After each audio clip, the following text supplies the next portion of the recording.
semuanya, selamat datang di podcast kami. Nah, kali ini kita akan membahas tentang film Abadi dan Jaya yang dibintangi oleh Mikha Tambayong. Ada banyak hal menarik di film ini, diantaranya yaitu horor zombie, konflik keluarga, dan unsur tradisional. Bersama saya Afrilia Kusuma dan rekan saya, Halo, Miss Ellen dulu. Jadi bagaimana kabar kamu? Halo April, aku baik banget dan senang banget bisa bahas film ini karena premisnya unik sekaligus penuh makna. Oke, bisa jelasin dulu bagaimana cerita film Abadi dan Jaya? Tentang apa sih yang terjadi dalam film ini? Tentu, oke saya jelaskan sedikit ya. Jadi di film Abadi dan Jaya berlatar di desa Wanerejo di pinggiran Yogyakarta, di mana terdapat keluarga Sadimin yang mewarisi usaha jamu tradisional. Sadimin atau yang diperankan oleh Doni Damara sangat ambisius dan menciptakan ramuan jamu bernama Abadi dan Jaya yang katanya bisa membuat awet muda. Tapi ketika Sadimin mencoba ramuan tersebut, dampaknya itu mengerikan. Dia berubah secara fisik dan menjadi awal dari wabah zombie di desa itu. Sementara itu, konflik keluarga ikut memanas. Kenes yang diperankan oleh Mikha Tambayong, yaitu sebagai putri Sadimin, punya luka batin karena sang ayah menikahi Karina, yaitu diperankan oleh Eva Celia. Dia itu sahabat kecil dari Kenes, begitu. Dalam situasi wabah, keluarga yang sebelumnya terpisah karena dendam dan konflik harus bersatu untuk bertahan hidup. Jadi seperti itu. Jadi seperti itu ya teman-teman. Selanjutnya, siapa sutradara dan latar belakang pembuatan film ini? Kenapa memilih tema jamu dan zombie? Oke, jadi film ini disutradarai oleh Kimos Tamboel yang memang sudah dikenal di genre horor tersebut. Nah, tema jamu awet muda digabung dengan zombie sepertinya dipilih untuk menciptakan premis yang sangat lokal tapi tetap bisa mengekspor sisi horor yang universal. Jadi jamu adalah bagian dari tradisi Indonesia dan obsesi manusia terhadap keabadian bisa jadi bumerang. Selanjutnya kita membahas tentang unsur-unsur yang menonjol dalam film ini. Dari sisi sinematik dan cerita, unsur apa yang paling menonjol di film Abadi dan Jaya? Banyak sekali unsur yang menarik. Itu yang pertama ada zombie yang lokal. Jadi bukan zombie ala barat klasik, tapi efek ramuan jamu lokal yang punya konsekuensi yang mengerikan. Yang kedua, ada konflik keluarga. Di dalamnya itu ada dendam, perseteruan warisan, pernikahan ayah dengan sahabat anaknya. Nah, ini bukan sekedar horor biasa saja, tapi drama batin yang sangat intens. Yang ketiga ada riset gerakan zombie. Jadi, menurut laporan, koreografer gerakan zombie melakukan riset agar setiap gigitan zombie punya karakter sendiri. Misalnya, gestur berbeda tergantung bagian tubuh yang digigit. Selanjutnya ada bahasa lokal dan budaya. Jadi, latar pedesaan Yogyakarta dan budaya jamu sangat terasa, yang memberi nuansa otentik.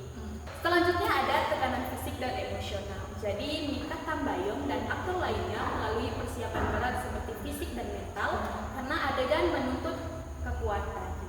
Baik sekali, dari apa yang sudah dijelaskan oleh Michelle, ternyata dalam film ini ada 5 unsur yang menarik.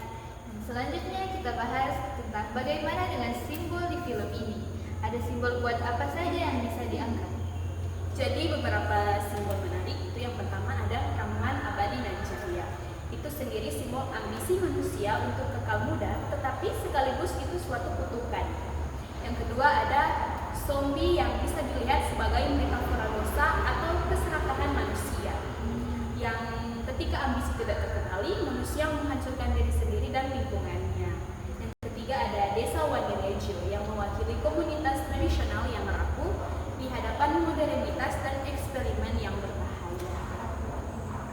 Jadi menurut kamu, kenapa film seperti ini relevan untuk masyarakat di era sekarang? Mungkinnya karena banyak isu yang diangkat sangat dekat dengan realitas.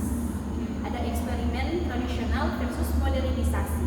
Orang masih mencari cara awet muda melalui jamu, kecantikan, bahkan teknologi. Tetapi konsekuensinya kadang tidak dipikir matang. Yang kedua ada konflik keluarga dan warisan. Sangat universal di banyak keluarga Indonesia. Perselisihan warisan, pernikahan beda generasi, dan rasa tidak puas terhadap keputusan orang tua. Yang ketiga itu ketidakpahaman masyarakat terhadap bahaya.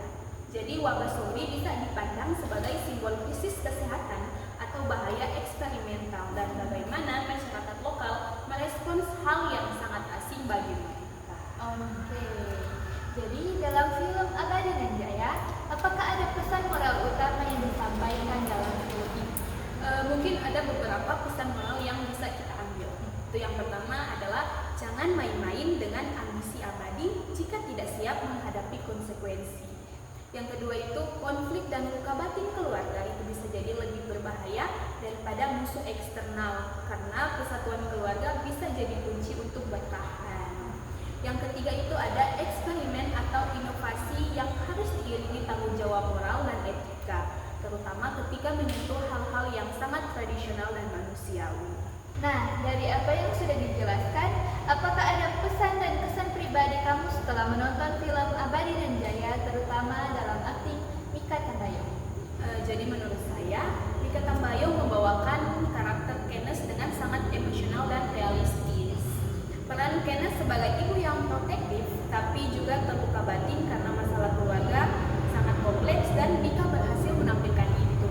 Secara keseluruhan, filmnya cukup menegangkan, di mana zombie dikemas dengan drama keluarga menjadi bukan horor yang murahan.